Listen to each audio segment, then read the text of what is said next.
사도신경으로 신앙 고백하시겠습니다. 전능하사 천지를 만드신 하나님 아버지를 내가 믿사오며 그 외아들 우리 주 예수 그리스도를 믿사오니 이는 성령으로 잉태하사 동정녀 마리아에게 나시고 본디오 빌라도에게 고난을 받으사 십자가에 못 박혀 죽으시고 장사한 지 사흘 만에 죽은 자 가운데서 다시 살아나시며 하늘에 오르사 전능하신 하나님 우편에 앉아 계시다가 저리로서 산자와 죽은 자를 심판하러 오시리라. 성령을 믿사오며 거룩한 공회와 성도가 서로 교통하는 것과 죄를 사하여 주시는 것과 몸이 다시 사는 것과 영원히 사는 것을 믿사옵나이다. 아멘. 9월 4일 금요일 새벽입니다. 이 새벽 하나님께서 우리에게 주시는 말씀은 요한계시록 20장 1절로 15절, 요한계시록 20장 1절로 15절의 말씀입니다. 제가 받들어 읽겠습니다. 또 내가 보매 천사가 무저갱의 열쇠와 큰 쇠사슬을 그의 손에 가지고 하늘로부터 내려와서 용을 잡으니 곧 옛 뱀이요 마귀요 사탄이라. 잡아서 1000년 동안 결박하여 무저갱에 던져 넣어 잠그고 그 위에 임봉하여 1000년이 차도록 다시는 만국을 미혹하지 못하게 하였는데 그 후에는 반드시 잠깐 노일이라. 또 내가 보좌들을 보니 거기에 앉은 자들이 있어 심판하는 권세를 받았더라. 또 내가 보니 예수를 증언함과 하나님의 말씀 때문에 묵배임을 당한 자들의 영혼들과 또 짐승과 그의 우상에게 경배하지 아니하고 그들의 이마와 손에 그의 표를 받지 아니한 자들이 살아서 그리스도와 더불어 1000년 동안 왕노릇하니 그 나머지 죽은 자들은 그 1000년이 차기까지 살지 못하더라. 이는 첫째 부활이라. 이 첫째 부활에 참여하는 자들은 복이 있고 거룩하도다. 둘째 사망이 그들을 다스리는 권세가 없고 도리어 그들이 하나님과 그리스도의 제사장이 되어 1000년 동안 그리스도와 더불어 왕노릇하리라.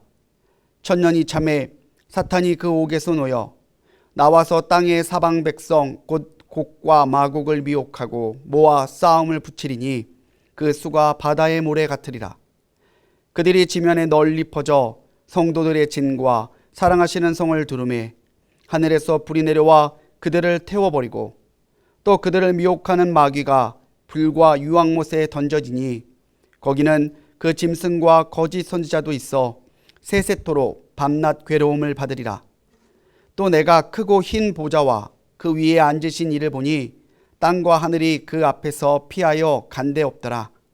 또 내가 보니 죽은 자들이 큰 자나 작은 자나 그 보좌 앞에 서 있는데 책들이 펴 있고 또 다른 책이 펴졌으니 곧 생명책이라. 죽은 자들이 자기 행위를 따라 책들에 기록된 대로 심판을 받으니 바다가 그 가운데에서 죽은 자들을 내주고 또 사망과 음부도 그 가운데서 죽은 자들을 내주매 각 사람이 자기의 행위대로 심판을 받고 사망과 음부도 불못에 던져지니 이것은 둘째 사망 곧 불못이라. 누구든지 생명책에 기록되지 못한 자는 불못에 던져지더라. 할렐루야. 하나님의 은혜가 오늘도 변함없이 새벽기도 새벽제단을 쌓아가는 우리 모든 성도님들과 변함없이 동행하시기를 주님의 이름으로 간절히 축원합니다. 어제에 이어서 오늘 새벽은 요한계시록 20장의 말씀을 통해서 함께 은혜 나누려고 하는데요. 이 20장은 흔히 백보자 심판, 흰 보자의 심판이라고 하는 별칭으로 불리는 장입니다. 특히 20장은 천년 왕국과 부활에 대한 신비로운 이야기들이 기록되어 있어서요. 지금도 많은 학자들이 정말 열띤 논쟁을 벌이고 있는 장입니다. 그리고 이단들도 잘못된 해석을 가지고 성도들을 미혹할 때 자주 사용하는 장이기도 하죠.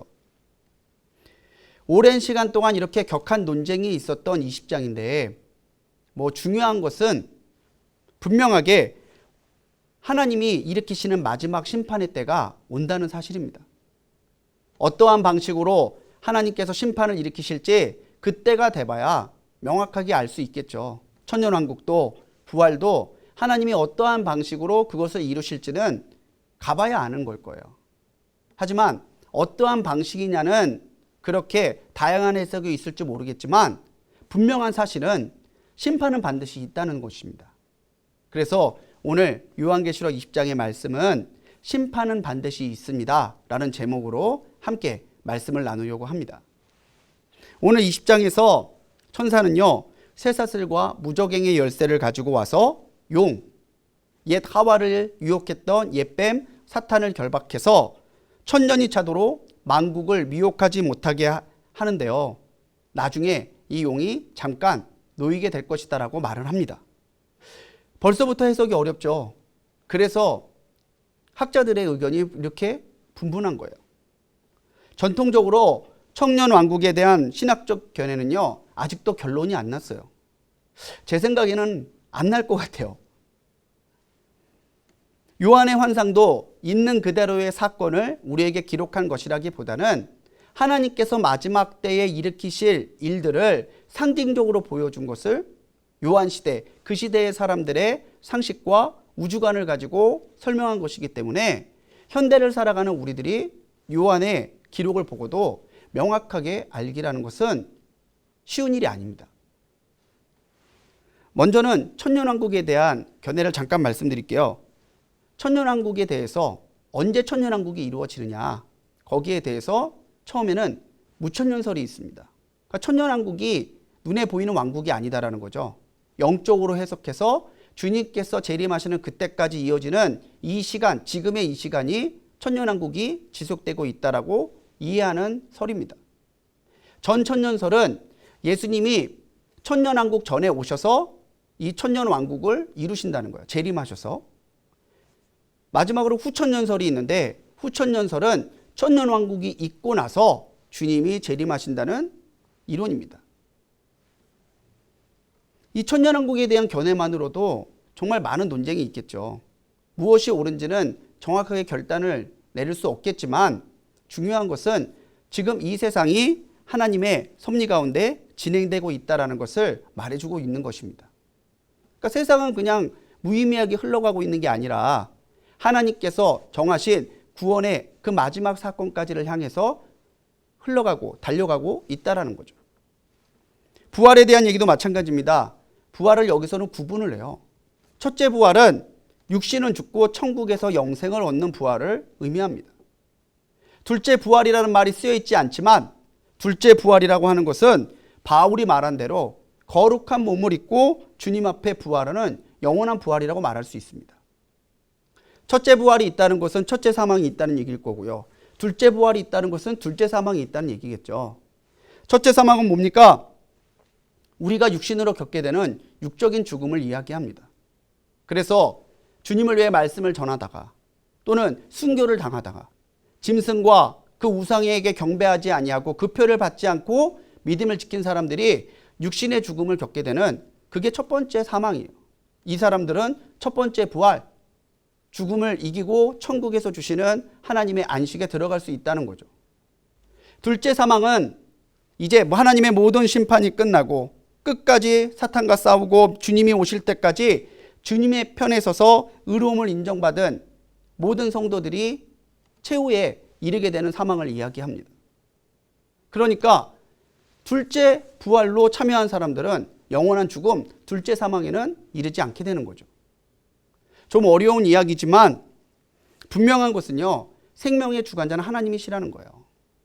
우리가 언젠가는 죽겠지만 우리는 첫째 사망인 가운데서도 첫째 부활로 구원을 받을 거고, 우리가 주님 다시 오실 때까지 첫째 사망을 겪지 않는다면은 우리는 하나님께서 주시는 영원한 은혜 가운데 영원한 부활, 둘째 부활에 참여하는 사람들이 되겠지만, 주님을 믿지 않는 사람들은 둘째 사망, 영원한 사망 가운데서 멸망하게 될 것을 요한은 알려주고 있는 것이죠.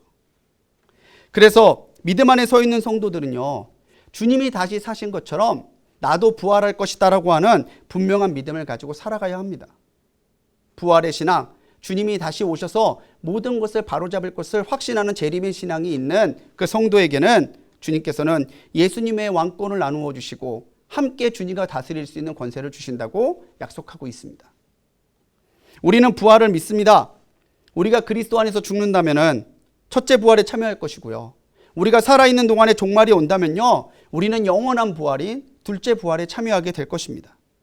이런 이해를 가지고 사도 바울은 데살로니가전서 4장에서 죽은 자들이 먼저 일어나고 그 다음에 우리 살아남은 자들도 공중에서 주를 영접하게 될 것이다 라고 말하고 있는 것이죠.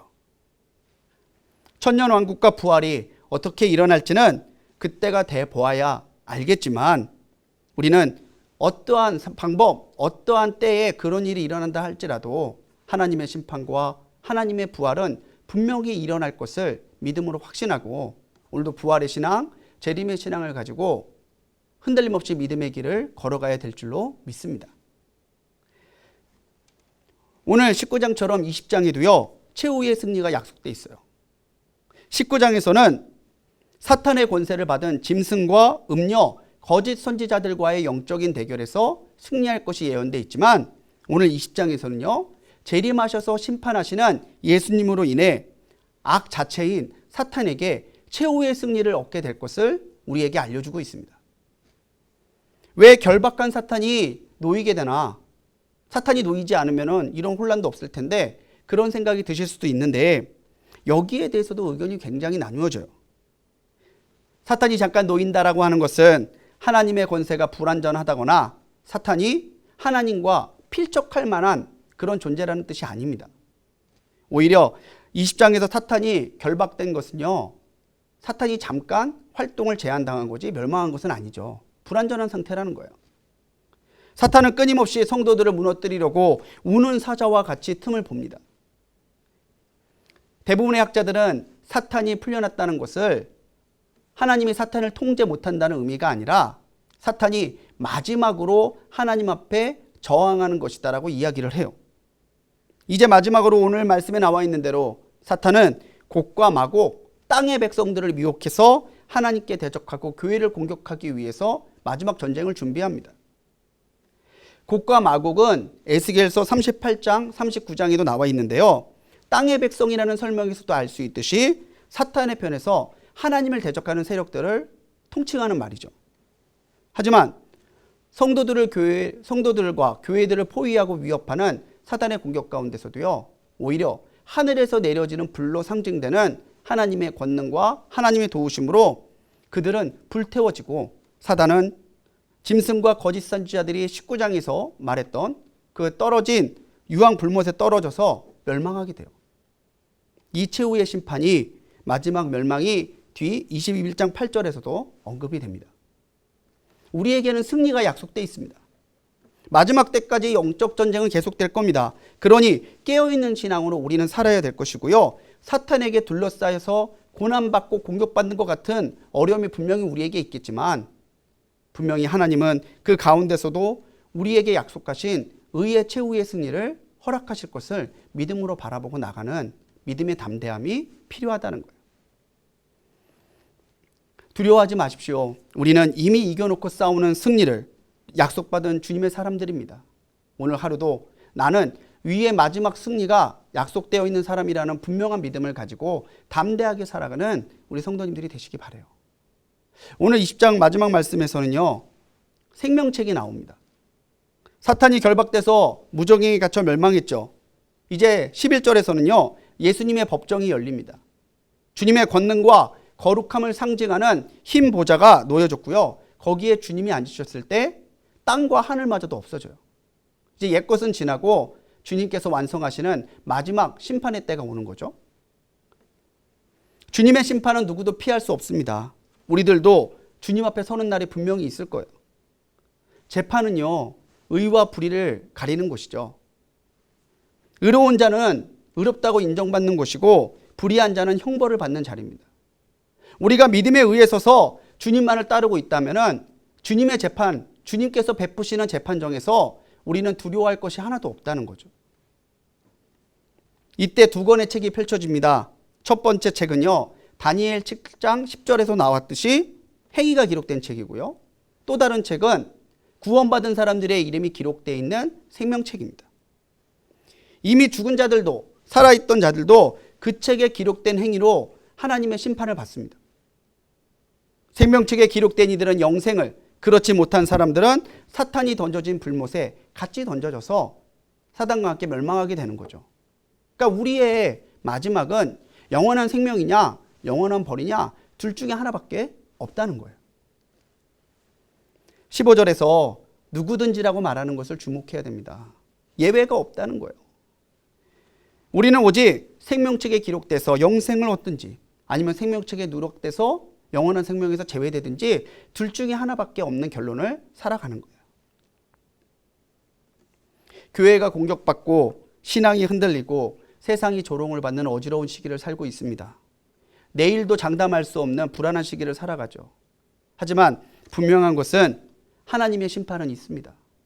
그리고 그 심판이 펼쳐졌을 때에 주님의 부활과 주님의 재림을 기다리며 살아가던 믿음의 사람들에게는 하나님께서 주시는 의의 승리가 분명히 있다는 거죠. 무엇이 옳다, 무엇이 그르다 어떤 학설이나 이론에 우리가 흔들릴 게 아니라 오늘 우리를 위축되게 만드는 두려운 상황에 빠질 것이 아니라 우리는 변함없이 하나님께서 주신 믿음의 길을 걸어가는 든든한 변함없는 한결같은 그런 신앙을 살아가야 된다고 하는 것입니다. 나의 행위책이 펼쳐질 때에 주님 앞에 부끄럽지 않도록 의의 행동과 믿음을 보이며 살아가는 하루가 되시기 바랍니다. 그리하여 하나님의 영생을 선물로 받고 그 영생의 선물을 누리는 의의 최후의 승자들로 살아가는 우리 불꽃교회 성도님들이 되시기를 주님의 이름으로 간절히 축원합니다. 기도하시겠습니다. 주님, 이 새벽에 우리에게 마지막 심판이 있음을 기억하는 지혜를 주옵소서. 지금도 주님을 향한 의의 승리를 확신하고 살아가는 믿음의 행실로 주님의 사람으로 살아가게 하여 주시고 마지막 때에 우리의 이름이 생명책에 기록될 수 있도록 우리의 행위책이 펼쳐졌을 때에 주님 앞에 부끄럽지 않는 신앙으로 살아가도록 주님, 오늘도 우리의 인생과 우리의 삶을 주관하여 주옵소서.